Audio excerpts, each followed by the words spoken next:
everyone, and welcome to today's General Hospital recap. As always, don't forget to subscribe so you don't miss any of our recaps or videos. Was a good day on General Hospital. This is like my fourth time filming this. But before we get to today's recap, I want to announce last week's character of the week, and the winner is Kiki with honorable mention. Well, second runner-up Sunny and honorable mentions Paul and Anna. And let's get to today's recap. So at Windermere, it's the morning of Julian and AlexiS' wedding. Nicholas and Hayden are planning on going to the wedding, and Nicholas texts Sam to see if she has any news about Hayden. At the PCPD, Maxie brought Nathan his tux for the wedding, and he plans on wearing his holster to the wedding, but Maxie talks him out of it, and Maxie finds a woman's glove in his pocket, and he says he hasn't worn this tux in years. She had grabbed the wrong one, and he doesn't remember whose glove it was. Like, he wore this one like 10 years ago because he actually owns a tux because of how he grew up, and he would wear it to, I don't know, different events they would go to. At the Metro Court, Julian is undoing the champagne bottle, and it cuts his hand, so hence the blood on his hands. Olivia. So Lucas is taking care of the cut, and Julian is happy it happened because it helps them move past Olivia's vision, and Olivia has second thoughts about Leo going to the wedding anyway, and Julian's okay with it. So new Jocelyn, although, have we seen this Jocelyn before? Where's the announcer that says now playing Jocelyn is this actress? But anyway, new Jocelyn, aged up quite a bit, Jocelyn and Carly are having breakfast, and she says she knows Uncle Sonny is a mobster. That's not breakfast talk. She thinks it's cool and wants Sonny to come to career day. Yeah, and talk about his illegal activities. Which, what are they? Actually, that's a great idea. Come to career day. Tell us what you do. But Carly tells her Sonny wouldn't be saying anything except for his coffee business. And Carly is worried about Jocelyn telling her friends and people things that she shouldn't. So Carly checks up on Kiki, and she asks Kiki to be Morgan's friend, and Ava kind of puts a stop to it. Can't blame her. And Lucas comes over and says they should head over to the church. At Sonny's place, Anna wants to see Sonny, and Michael's like, why you want to see my dad? Why? Well, actually not like that. He's a lot cooler under pressure than I am. So she tells Michael that Sonny isn't the target of a federal investigation. She wants to make sure no one from the Corinthos organization interferes with what's going on. So Michael speaks in hypotheticals and says Sonny has no interest in arms dealing, and anyone wouldn't be anywhere near the operation that she's running or whatever. So Carly comes over and asks Anna why she needs to talk to Sonny. Jocelyn brings down Sonny's gun box, and it's empty and broken, and they're really concerned because they figure out the only one who could have taken the gun is Morgan. So Carly tells Anna that Morgan was recently diagnosed with bipolar disorder, and he's been acting irrational, and she believes that he isn't on his medicine right now, and Anna wants to put out an APB for him. At the church, Sonny asks for forgiveness and for his lies and to keep his family safe and bring Avery home. AlexiS and her bridesmaids crew arrives, and AlexiS is surprised to see Sonny there.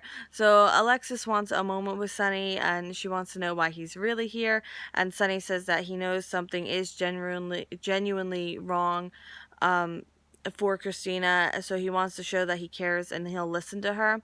So AlexiS, Christina, Sam, and Molly toast to their family, and then AlexiS scoots them out so she can finish her vows. Olivia arrives and is surprised to see Sonny there, and they're going to be on their best behavior together. And then Franco and Nina arrive. Nina brings up getting married, and it seems like that wasn't in Franco's plans for the future, so this is going to be awkward. Julian left a preview of his vows with AlexiS. It does a flashback montage of them meeting while he was still Derek Wells, and then highlights from the relationship, and finding out that he not only was he Julian, but he was Sam's father, and I might have cried a little. Might have been actually more emotional now than I was during the time. And the preview to his vows is basically like, I owe everything I have to you, and I love the life we like made together, and that like you made me leave this life I didn't really want anyway. Hi, Kat. So Julian is surprised to see Sunny there too, and he says, you know, he's there for Christina, and Julian's like, well, I offered you a truce, and then he's like, well, sometimes you do stuff for your kids that you wouldn't do for other people. So Nicholas and Hayden arrive. Nicholas asks Sam if she's found anything else on Hayden. Not the time, Nicholas. This isn't a time for business. Anyway, so Kiki listens to Morgan's voicemail about handling something on the pier at 6, and she leaves the wedding. Franco tells Dina that they've just started living together and it's too soon to be thinking about marriage, and, you know, he doesn't consider himself marriage material. And Franco kind of talks too loud about how marriage ruins everything at a wedding in a church. But, you know, I kind of feel for Nina because she's had so much of her life taken from her that, like, yes, she wants to move extremely fast, but it's because she doesn't want to lose any more time. Like, I see where she's coming from. So I have a sneaking suspicion they're giving Nathan a storyline because he says something about his vintage tux. It's like 10 years old. I think vintage starts at 20 years, but whatever. And then like he has this look towards the camera, or like kind of right off camera like this. So like I have a sneaking suspicion they're gonna like do a storyline and like some woman's gonna come on the scene, and oh my goodness, I'm kind of excited. But don't get between Nathan and Maxie. I'm not about that. So Lucas and Brad arrive. I know we just saw Brad the other day, but like we haven't seen him so long. Like I feel like we're like just seeing him for the first time again. So Brad gives Lucas a piece of paper in an envelope and says it's a wedding present, and it's a divorce from Rosalie. And Lucas says how, but Brad doesn't have a chance to explain it because the wedding is like about to start. But wait a second. We're pause here, not you. Like we're pausing from the recap for a second. Are you telling me that the huge deal they made about the felony or the potential felony, they never actually explained it, and not being able to testify, or, you know, being married so they can't testify against each other or whatever, and they're just going to resolve this without making it a storyline? They're just going to be like, oh, here's the divorce. Remember like a few months ago when I said this could never happen? Well, it happened, but I'm not going to tell you why, or at least not right now. What? Are you serious? They make a storyline of like every like little thing. So the only thing I'm thinking, I have a theory, maybe because the writers changed and the new writers didn't feel like it was a story worth exploring, and they just kind of want to move forward with Brad and Lucas's relationship without dealing with like this other stuff. That's my theory of it, because otherwise it just makes no sense. Just saying. So the wedding starts, and Ava looks around and she's a bit concerned that Kiki isn't at the wedding, and AlexiS's wedding dress is gorgeous. I'm going to give you the details. It's mermaid style without being like too tight, because sometimes the mermaid dresses can get like to flare out, but it's more of like a soft flare, and it's not too flary. It's very nice, with silver accents and silver straps, and it like dips. It has like a really low back. Gorgeous. At the pier, Paul and Dixon are working out their deal, and Morgan is there and sees the crates Mark Jerome gallery. And so apparently Paul is going to be distributing the guns, and not just moving them from point A to point B. Like, they're not like a middle ground. They're like the Jerome, Paul, whatever. They're the ones that are actually selling the guns. And he's using Ava's contacts to sell the guns, because those are people that would be interested.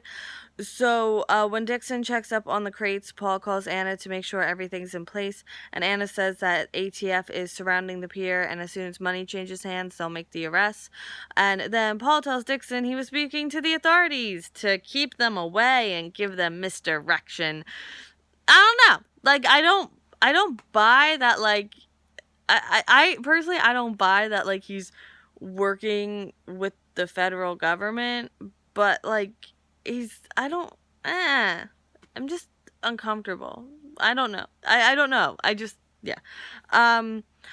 Kiki calls Morgan and his phone vibrates, and Paul and Dixon hear it. I don't know, if you're going to be sneaky, turn your phone off, put it on silent, don't have it on vibrate. These are just some suggestions I can give you. And Morgan puts the gun in his jacket and comes out with his hands up. slash the guys go get him. So Morgan tells Dixon that this is Sonny's territory and he's Sonny's son. Great. Morgan goes on to say how strong Sonny is and how this is his city. And Dixon tells his guys to get rid of Morgan, and Paul says that'd be a mistake. Oh my goodness. What is happening? So now end scene. Sam reads a sonnet that Molly chose, and Molly reads a poem at the wedding. Paul at the pier says they don't want a problem with Sonny, and Paul will handle any problems with Sonny, so let's continue this transaction. Kiki calls Michael, and she says Morgan says he'll be on Pier 54, and Dixon sends Morgan away, but Morgan still runs his mouth, and Dixon pushes him and calls him crazy. And Morgan pulls out a gun and points it at Dixon, like right in his face, and he's like, I'm in charge now. Da, da, da, da. Oh my goodness. So like today was like kind of the calm, and then the storm was like you're like seeing the tidal wave really far away, but it hasn't hit you yet. I feel like that's where we are right now. We're just like on the shore, wading through the water, just looking at the wave that's about to come smash us to pieces. So yeah, and the promos look like that's really what's going to happen. Alright, thank you so much for watching today's video. If you like it, please give it a thumbs up, and I will see you tomorrow for more General Hospital. I hope you have a great day. Bye!